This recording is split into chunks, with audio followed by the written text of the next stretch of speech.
few months ago, I got a message on YouTube from somebody who was critiquing one of my videos and said Jesus is just like all of the other myths that the world has told. He specifically stated Horus and these other Egyptian myths where gods have 12 disciples, they turn water into wine, they're born of a virgin, and stated some other similarities between Jesus and these myths. And I think that the similarities are important. I don't think that Christians should be afraid of these similarities. I think we should explore them and also explore the differences between Jesus and these myths.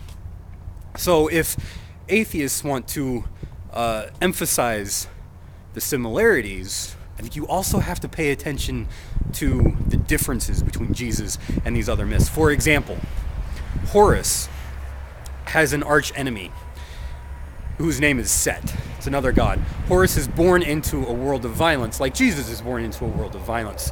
But there's a difference in how they deal with it.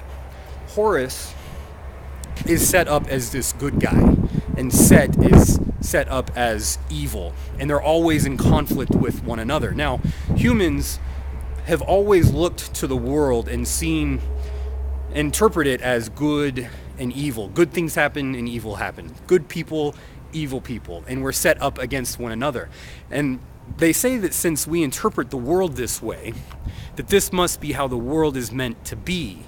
And so Horus and Set is a way to justify our violence against who we think is evil. So Horus and Set are opposed to one another. Horus ends up catching Set and putting him in jail. Now Horus's mother, Isis, ends up letting Set free. Horus gets angry at his mom and even chops off her head. And this is Horus being caught up in the violence of the world. Horus even sees Set later on, and Set turns into a pig in order to fool Horus, who's talking with his dad, Osiris, and trying to figure out a way to get rid of Set. Set turns into a pig so he can spy on them. They think the pig is evil, and they try to kill the pig. They don't know that it's Set, and so Horus is in this conflict, rivalry with Set, and at the end, they know that Set has become the pig, and Horus says, I will get vengeance. I will seek revenge on Set. Now, there's a difference between the way Jesus deals with the violence in the world and the way Horus deals with the violence in the world. Horus is always wanting revenge, vengeance.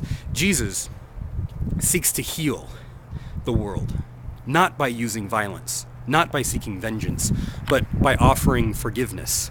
So when Jesus is hanging up on the cross, he ends up praying for forgiveness. Father, forgive them, for they know not what they do. There are other gods who have been resurrected from the dead, resurrection stories.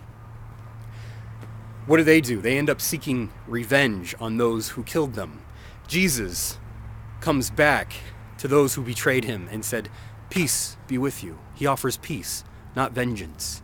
He goes off and he says, spread this gospel, which means good news, throughout the world, that God is not like those other gods, but seeks to offer peace, seeks forgiveness. Live into this. This is the difference between Jesus and all of those myths. Jesus is the good news of God's forgiveness and peace offered to the world, not a God of violence. So it's important to see the similarities between Jesus and myths, but it's also important to see the differences. So love to hear your thoughts on that. Let me know. Bye.